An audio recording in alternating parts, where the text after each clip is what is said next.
At the moment of creation, as the cacophonous scope of the universe expanded outward from a singularity, more than cosmic energy and matter came into existence.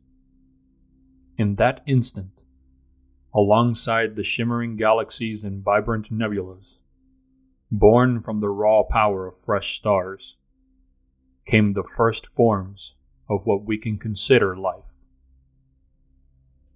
These creatures were not made of simple flesh and bone like those that would come after. Their bodies were ethereal in form, weaved by the devastating cosmic energies that permeated the galaxy. Their mind was sentient, and their consciousness existed within the intricate electromagnetic fields of newborn stars. Despite their clear intelligence and awareness, the first creatures of the universe held little in the ways of interest or desire. The whole of their existence was focused upon an all-consuming hunger which drove their actions forward. The very stars which had birthed them into creation became victims to their terrible appetite. The star gods, as they would come to be known, held no sympathy or care for that which they once called home. Parasitic life forms, draining the energy from the surrounding heavens over millennia, extinguishing integral star clusters in many of the new formed systems.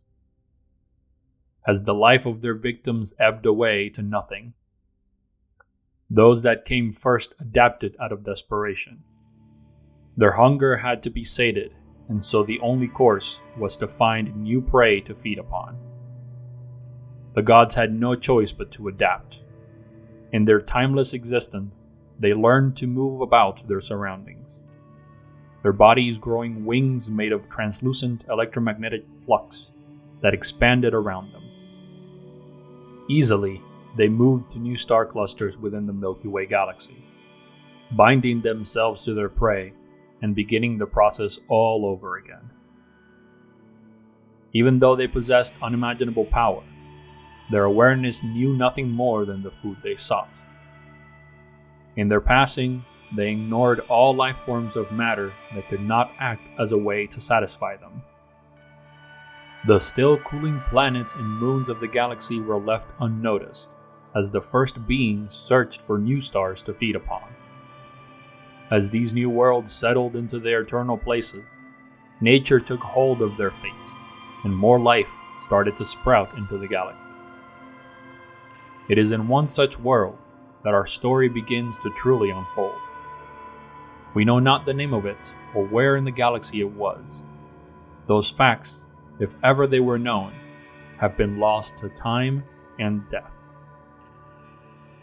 Still, from those planets within our galaxy came those that would forever affect the future histories of all that would come to be. Born in the eternal cycle that all creatures of blood and bone must pass through, they started out as simple organisms. The force of evolution and change surged them forward, and eventually they reached sentience and understanding. More than just a single species or genome, they were comprised of a variety of forms. Some scholars theorize that their bodies became large and tall with humanoid features, a primitive mold that would be used to form many of the races that would come to be. What it is said to be of their appearance can be debated for ages. However, their intelligence and guile is another matter.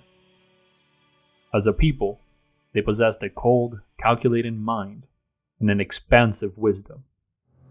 Their desire burning but tempered by a slow and careful patience. Though they would one day hold sway over much of the galaxy, they were first explorers, scholars, and students of the universe. Astronomy and physics became their realm, and their understanding and insight of the subjects was impeccable. As time moved forward and their mastery of the sciences grew, they developed great abilities that offered control over their surroundings. Their bodies, once mortal and limited by time, were altered through mutation in biology. In doing so, they became immune to natural death. The worlds they called home were marvels of ingenuity and life. The glorious cities that were built upon them were centers of prosperity and progress. Eventually, their reach exceeded their humble beginnings, using the knowledge they had acquired as well as their control of astrological science to move outward into space. They would become the first living creatures to freely traverse the sea of stars. Now being able to observe the cosmos in closer proximity, its secrets were revealed to them. New forms of technology gave way to new ways of influencing the galaxy. Planets themselves now became blank canvases to mold and change as they wished. Small dimensions outside our own were opened to their touch and whim. Even the ability to create new forms of life was now simply another tool in their arsenal. Despite this immense dominion over the galaxy, their creed remained peaceful and free. What land they touched, what life they left upon it, was always carefully tailored to ensure that it would prosper and grow. There are those within the historical community that attribute the existence of the new races of the universe to these beings. The details are sparse, but these beings are given responsibility for the seeding of life across much of the known galaxy. Where their touch was felt, they kept watch and influence to ensure that those species would reach sentience in a grander state within the universe. In these early times, before they were forced into war, these powerful beings had no name to be called. However, due to circumstance and through the creation of a new race that so named them, they would all eventually come to be known as Old Ones. In their travels, they came to be aware of a sister dimension which bordered and intertwined with our own. It is a realm composed of pure psychic energy, and in those times it was a serene plane filled with peaceful creatures who themselves were made of the same psychic force. This place was to be called the Immaterium, though it is most commonly known as the Warp. With much study and careful exploration, the Old Ones discovered that the Immaterium held none of the same properties or limitations that the physical world had. Though the Old Ones had reached new heights in the ways of technology and travel through the starry night, they were still limited in many ways by the natural laws that governed the galaxy. This new dimension offered a new perspective, a different set of rules that removed many of the barriers held in place by things such as gravity or space. The Immaterium would become the greatest asset the Old Ones could ever obtain.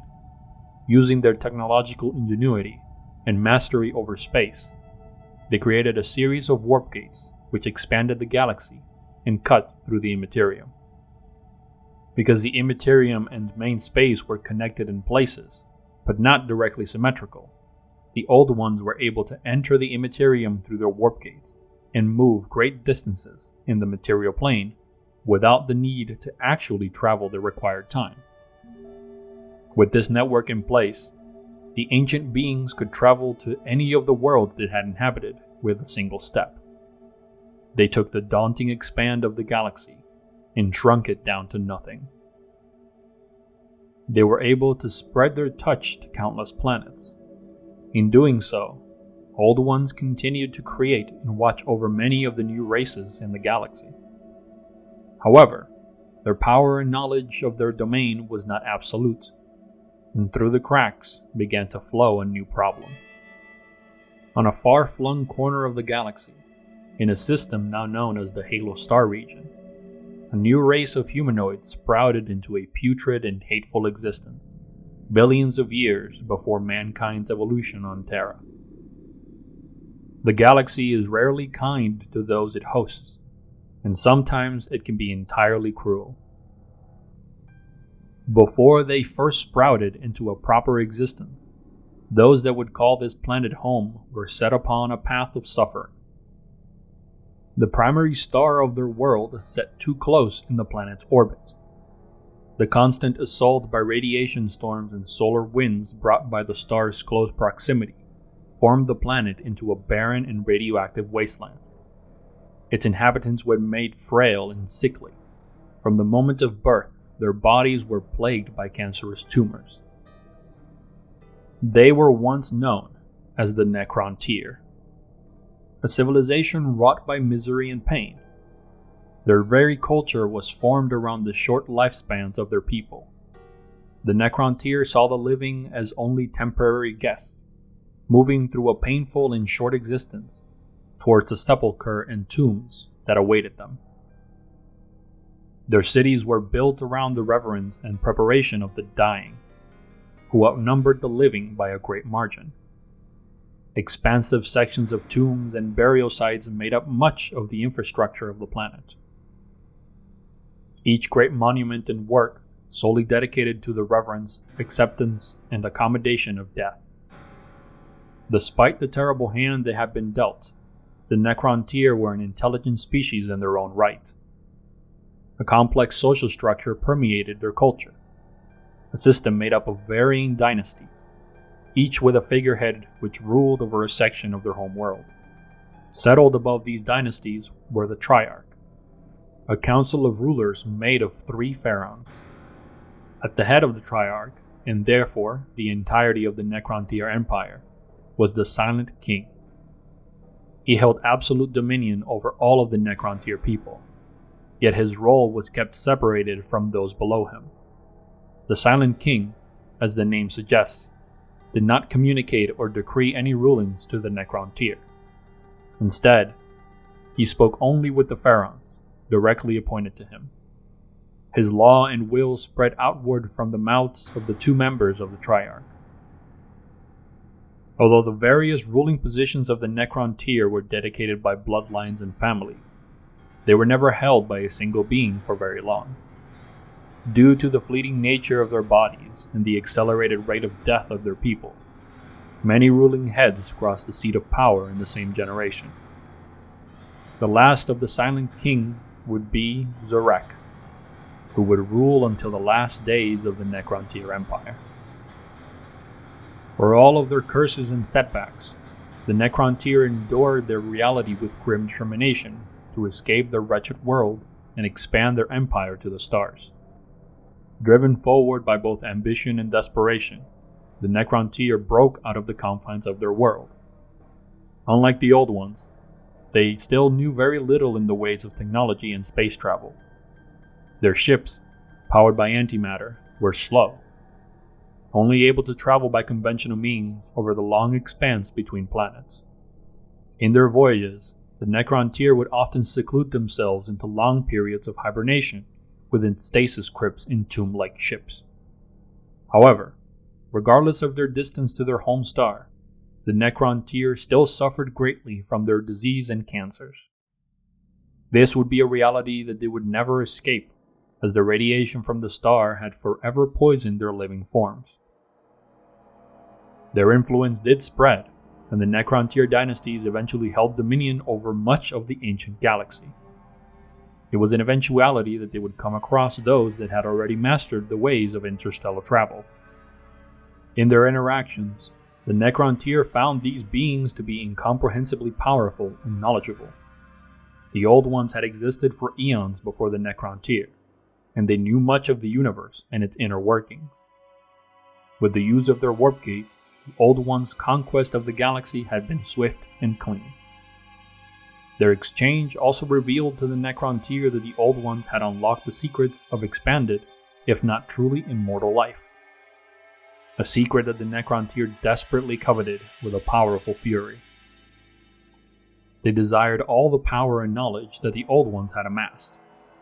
The Necron tier now held power that expanded farther than even those of the Old Ones. The unity forged through strife allowed the Necron tier to become the ruling force in the galaxy. Despite this, they knew to be no match for the Old Ones in the ways of manipulating the cosmos. They asked for the Old Ones to share their knowledge with them. The recorded histories offer no reasoning behind this decision, but it is known that the Old Ones refused to share their gathered understanding. Their denial left a new sort of disease within the Necron tier people. A putrid and jealous hatred began to grow inside the populace, spreading across dynasties and worlds. It was a rage fueled by the realization that another species existed in the galaxy which enjoyed a healthy and prolonged life. Over time, this rage would eat away at the culture and structure of the Necron tier. As their supremacy expanded, the unity that had once brought power and success to their people turned vile. The hungering desire for influence and expansion forced dynasties across the empire to war with one another, each one fighting for their own independence and autonomy. Many rebelled against the Triarch and its command. Soon the great houses of the Necron tier were engaged in all-out conflicts across their governed systems. The civil wars and centuries of conflict would be known as the First War of Secession. The fighting against their own kind led to massive loss of life for the Necron tier, who were already frail and short-lived as a species. The conflict would have completely wiped away the Necron tier from the galaxy in a short time, were it not for the actions of the Triarch. Seeing their kingdom divided and on the verge of self-annihilation, the ruling heads of the Necron tier set in motion a plan to unite their people under a common enemy. They knew that this would have to be the only way to align the dynasties and bring focus to the empire. The foe was clear, for only one could pose a significant threat. The hatred the Necron tier held for the Old Ones was well spread and easy to manipulate. War was declared on the Old Ones. Forgiveness was offered to all ruling parties which had rebelled against the Triarch, so long as they returned to the fold of the Empire.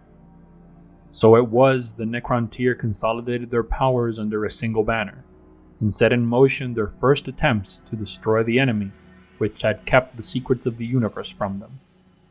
A great war began, one that would span countless eons. Both the Old Ones and Necron tier would see much loss and suffering during this conflict. This was the first of many battles in what would come to be known as the War in Heaven.